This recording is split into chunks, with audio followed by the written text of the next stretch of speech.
Okay, so we have talked about all kinds of things so far. I'm Edward Guerin. I'm a marriage family therapist. I'm licensed in California. I live in Los Angeles. My license number is MFC 27181. And as I said before, most of this is my professional opinion. It certainly is backed up by a lot of studies and a lot of experience, some of which is very subjective and some of which is very objective. But a lot of people come in and they ask me, well, what's the difference between you and a psychologist? Aren't you a psychologist? No, I'm not a psychologist. So I want to do a basic thing to explain the layers of folks who work in the mental health profession who provide psychotherapeutic services or related services. Because I think that'll help you in terms of being an informed consumer, figuring out, okay, what's the background and the agenda of this particular person who I'm getting services from.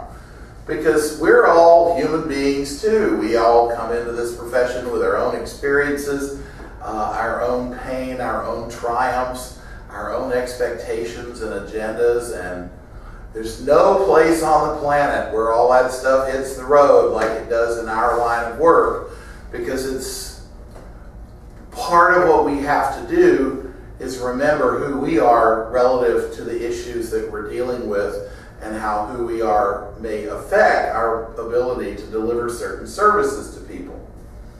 So, the first level of folks where our profession started are called psychiatrists. Freud being one of the most famous. Jung is another one who's pretty famous. Psychiatrists are medical doctors. In fact, I should probably write this down so you can see it. A psychiatrist is a medical doctor, an MD. Watch me misspell this. P-S-Y-C-H-I-A.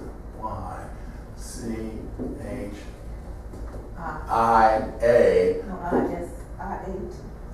I-A. Okay. T-R-S-T. Okay? A psychiatrist is an MD, a medical doctor. Now, and if you watch Grey's Anatomy, similar, except they don't do a surgical internship. They do a psychiatric internship. But what this is a medical doctor who is basically the core of their training is to evaluate and diagnose mental illness and prescribe medication. Now, at the beginning of the profession 100 years ago, there wasn't a lot of medication to prescribe.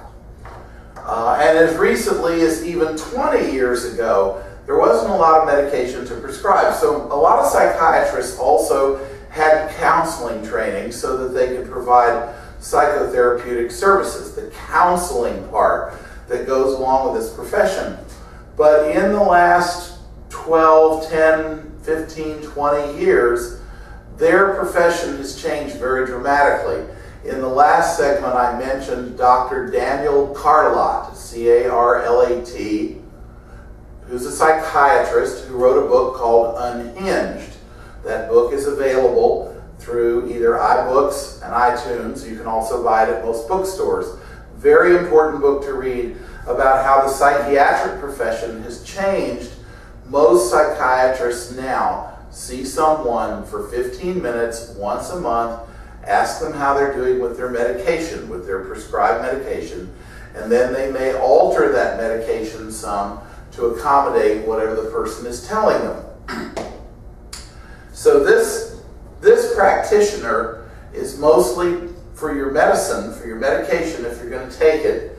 They generally do not do a lot of counseling because it's not beneficial for them financially to do so. They can see 4 people in an hour instead of 1. So if you could make 4 times the money in the same hour, you'd probably do the same thing. So this is what psychiatrists are and what they do most of the time. The next individual in this, which also...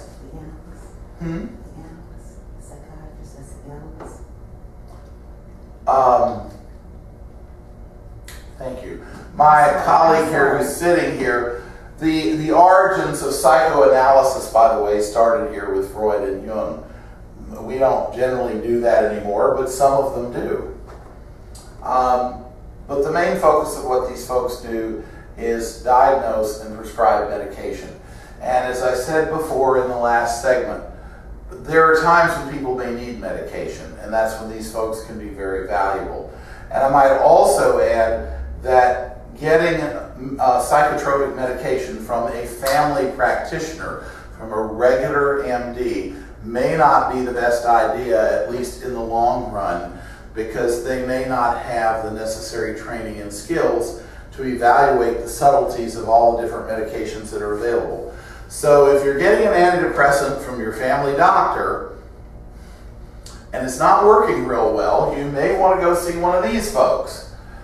But remember, you need to see someone like me, a master's level person, or someone who's providing counseling once a week as well. Now, back to. So the next group of folks, and they also begin with a P, are psychologists.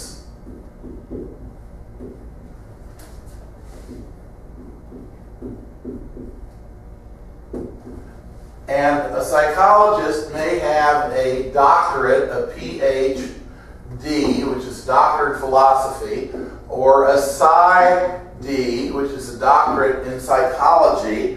They may even have an EdSci,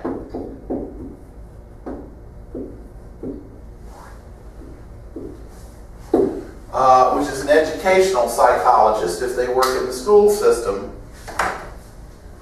But these folks are also referred to as doctor.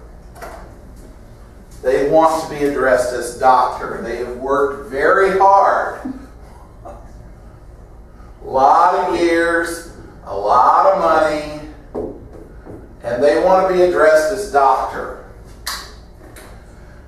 Now, the focus of a psychologist training generally is that they also evaluate and they test to figure out a person's psychological condition and or diagnosis.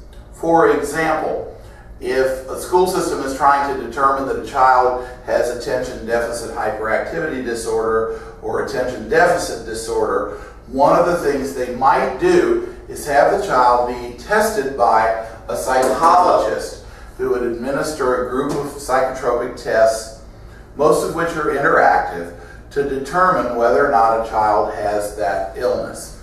Another role that a psychologist might take is doing a mental evaluation for either a professional group. For example, when I worked at Children's Services in Los Angeles County, I had a full psychological interview with a psychologist who gave me a battery of psychotropic psychological tests and a personal interview to determine whether or not I was mentally stable to work with children for Los Angeles County. Psychologists may also do what's called forensic evaluations. They evaluate someone who's in the legal system to determine whether or not they're safe to be returned to society or they're, quote, criminally insane and need to be locked up forever. Psychologists are trained to do counseling, and a lot of psychologists do counseling, but their focus is kind of mixed, and their training tends to be traditional medical model where the practitioner looks at the individual and their individual issues without really considering their family, their culture, these other sort of larger systemic issues that the client brings in with them, but they're not the focus of either the evaluation or the treatment. So these are the two original folks. Then somewhere in the, and I have a licensed clinical social worker here with me in my audience, so of course I have to be on my best behavior. But in the early part of the 20th century, or maybe the last part of the 19th century, we started having people called social workers. And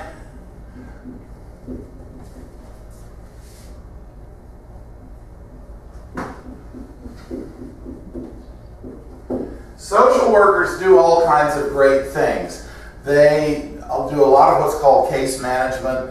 If a person is dependent for any kind of reason, maybe they're a child, maybe they're mentally retarded, maybe they're a senior, maybe they've come out of the hospital with a lot of injuries that they have to recuperate from.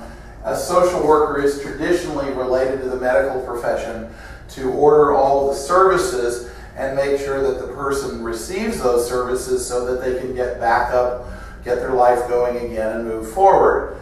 Well, as the psychiatric and psychological professions evolved, social workers were generally right there with them in terms of finding new ways to do social work that would facilitate and enhance the work of the psychologists and the psychiatrists. Then in the 1960s, we had in this country and really worldwide the beginnings of what's called the humanistic psychology movement. And it was a very liberating thing, like a lot of things in the 60s, because up until that point, all of this stuff was sort of reserved for the privileged few. If you look at movies that are made before the 1960s, some even after the 1960s, the psychiatrist or the psychologist was often a comedic character with a Northern European last name who had a funny accent, and they were the brunt of humor. Their services were regarded as sort of something for the idle rich or otherwise people who weren't real people to engage in. And the humanistic psychology movement sort of said, no. People have problems. People need help resolving their problems. One of the things that fueled the humanistic psychology movement was the rise of 12-step and other forms of self-help. In the 1930s, Alcoholics Anonymous came into existence, and by the 1960s, thousands, if not hundreds of thousands of people were getting sober in AA who had been pretty much written off by these two professions as being incurable. Well, because we try to notice stuff and respond to it, we're not completely brain dead, we realized that we needed to find something new to help people who had problems, but that didn't have all the baggage that these two professions had, Freud and Jung and other things like that, that just seemed way beyond the everyday person's life. So part of the humanistic psychology movement was the development of what are called master's level practitioners. I'm one, my friend here in the audience is one. And they basically come into three categories that are pretty much standardized in all of the United States, depending on what state you live in. The first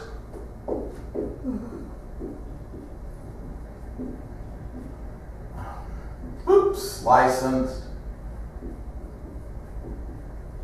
is the licensed clinical social worker, which is LCSW, which is not to be confused with just a regular MSW. Okay? An LCSW is an MSW who goes on to get specific training to do counseling. Licensed clinical social workers, like marriage family therapists and like licensed professional counselors, all have to have a master's degree, and in the state of California, 3,000 hours of supervised work working with clients to basically, so we kind of know what we're doing when they turn us out on the streets to help people. And the other thing, the second master's level work in California and in other states was the marriage,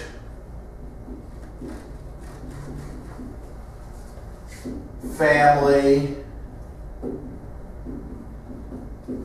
child counselor.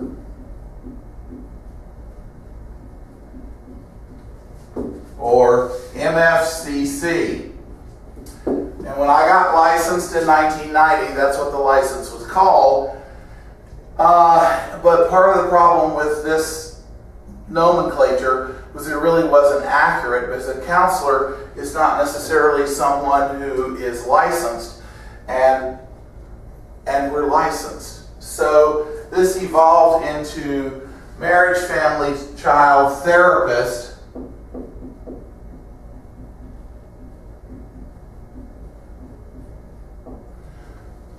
Except they eliminated naming the child piece. So we're now known as MFTs or LMFTs, which is marriage, family therapist. And we've been a part of the landscape in California for 3 decades, 4 decades at least. In other states, Florida, where I came from, for example, Oregon, instead of MFTs, they have licensed professional counselors.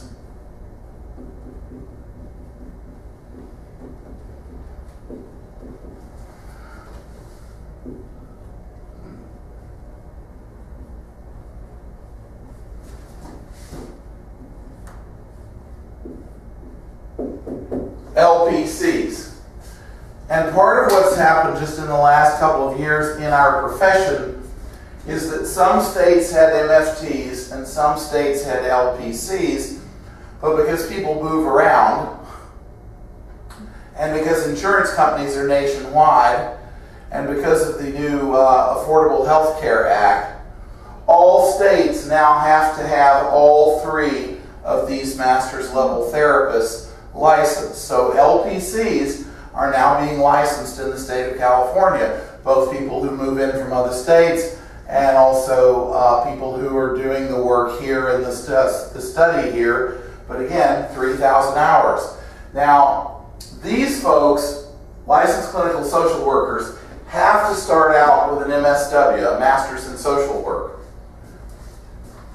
These folks don't necessarily have that training, although in California, for the last almost 25 years, MFTs have to have a specific degree in marriage family therapy.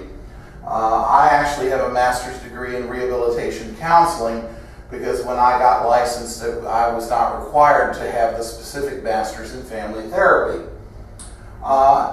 LPCs can have any different number of master's degrees. Usually it's a master's in psychology, but not always. Sometimes it's a master's in professional counseling. So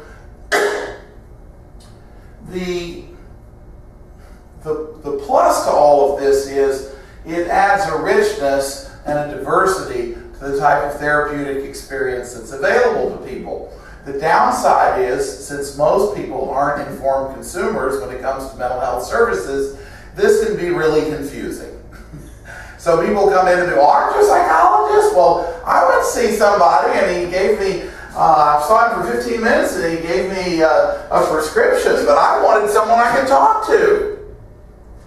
Well, generally, if you want someone to talk to, it's these 3 master's level practitioners that you want to seek out. And the other thing, of course, that I just love with this is that none of us are doctor. We're either Mr., Miss, or Mrs., or Ms. Okay? Which is why, as I explained at the very beginning of the very first video, because I'm not one of these 2, I'm not Dr. Ed. I'm Mr. Ed. And so that's where the Mr. Ed thing comes from. Now, the other thing, I'm going to brag on my own specific profession for just a moment. Hopefully my friend won't be offended. Because all of these professions come out of psychiatry and psychology, the bulk of our information is the same. We may work it a little differently or interpret it a little differently, but we all pretty much have the same goal in mind, and that is helping people to integrate their emotions and their intellect so that they can function with less baggage, just better, without so many fears and anxiety. Well, I don't feel safe about doing that, etc. That's the kind of work we all do. But one of the primary differences between marriage family therapists and the other folks is we have an elevated interest in your whole family. The issues that you inherited from your parents and grandparents that they never resolved and now you're struggling with. So I might be more inclined to say you're not just struggling with your own depression, you're struggling with your mother's depression and your grandmother's depression as well. Because if they never learned how to be happy, how could they teach you? So you need to learn as much about their lives and the issues they were struggling with, because on a very basic and unconscious level, you're struggling with those issues too. You just don't know it because they never talked about it. And that goes back to what I said earlier about family secrets and all of those kinds of things that people tend to not talk about in dysfunctional families. And so the family therapist, at least hopefully, is going to be a little more proactive, rooting around and all that stuff, because we look at dysfunction systemically and multi-generationally, not, oh, there's something wrong with you and we got to figure out what it is. We tend to look more at there's something with you and kind of all the things that formed you and created you, including your family, your culture, etc. While there's no right or wrong or better or worse to this, what I've found with a lot of the clients I see who've been to a few different kinds of therapists before they see me is I'm the first one who's pointed out to them that they had all this stuff stacked against them before they were born. Oh, you mean it's not my fault? But they told me it was my fault. They blamed me for everything. And I'm like, well, every family has a scapegoat, and I guess you were the scapegoat in yours. So these are the kinds of issues and the roles and everything that we look at as family therapists that other practitioners don't necessarily see like right up in front in the same way that we do.